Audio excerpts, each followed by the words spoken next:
There is a face you have never seen before. A stranger. Someone you have never met, never spoken to. And yet, the moment you look at them, your brain has already decided whether to trust them. It happened in under 100 milliseconds. You had no say in it. This is not instinct in the vague sense. It is something older and stranger than that. Psychologist Alexander Todorov at Princeton University showed that people form stable impressions of trustworthiness after seeing a face for just 100 milliseconds. No conversation, no behavior, no evidence of any kind, just a face.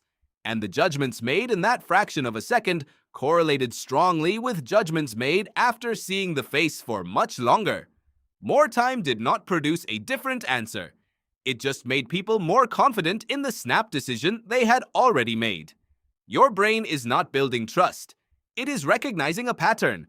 And that pattern comes from somewhere very deep in your evolutionary past. Go back far enough and you are living in a small group. 50 people, maybe 100. You know every face. Your entire survival depends on reading these signals correctly. So your brain developed a shortcut, a rapid-fire system that scanned faces for cues, for the subtle geometry that says something about the person behind the eyes. It was not meant to be perfect, it was meant to be fast. Now place that ancient brain in a modern city. You pass 10,000 faces a day. But the system does not know that.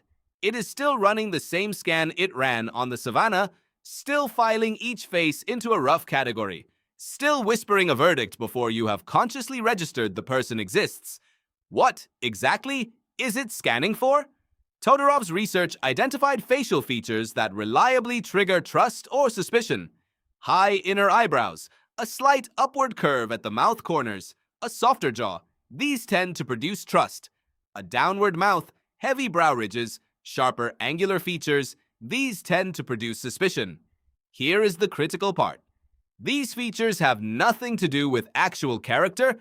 They are structural. They are inherited. A person born with a slightly downturned mouth will be perceived as less trustworthy by strangers their entire life. Regardless of anything they have actually done, you are not reading character. You are reading bone. Psychologist Jonathan Freeman at New York University showed that when people see a face already categorized as untrustworthy, the brain's threat detection center activates faster than for neutral faces. The threat response fires before conscious recognition completes. Your body is already reacting to a stranger's face before your mind has finished seeing it. And the effect scales. In 2007, Todorov and colleagues showed that perceived competence from a candidate's face predicted United States Senate election outcomes with roughly 70% accuracy. Not policies, not experience. The face. Voters shown photographs for 1 second picked the winner at rates far above chance.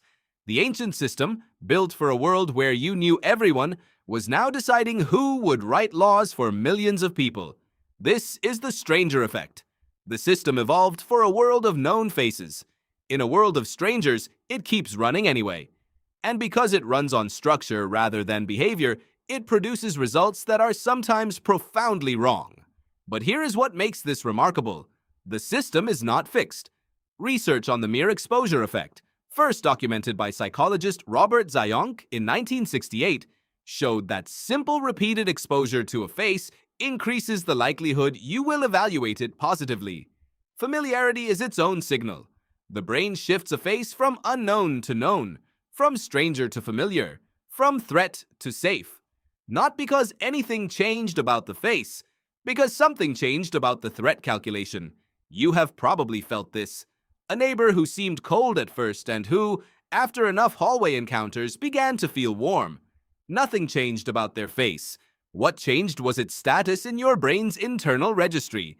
This is the quiet machinery running beneath every first impression, every hiring decision, every small moment of hesitation before you help someone on the street. It is not malice. It is a 40,000-year-old system doing its job in a world it was not built for. Now that you know it is there, the question is not whether it will run. It will run. It has already run 1,000 times today. The question is whether you will let it run unexamined, whether the verdict delivered in the first 100 milliseconds will go unchallenged, or whether something in you will pause, look again, and actually ask what you are actually seeing. There is a face you have never seen before. Your brain has already decided, but you have not. Because the truth is, every face you have ever trusted was once a stranger. The system that warns you also eventually lets you in.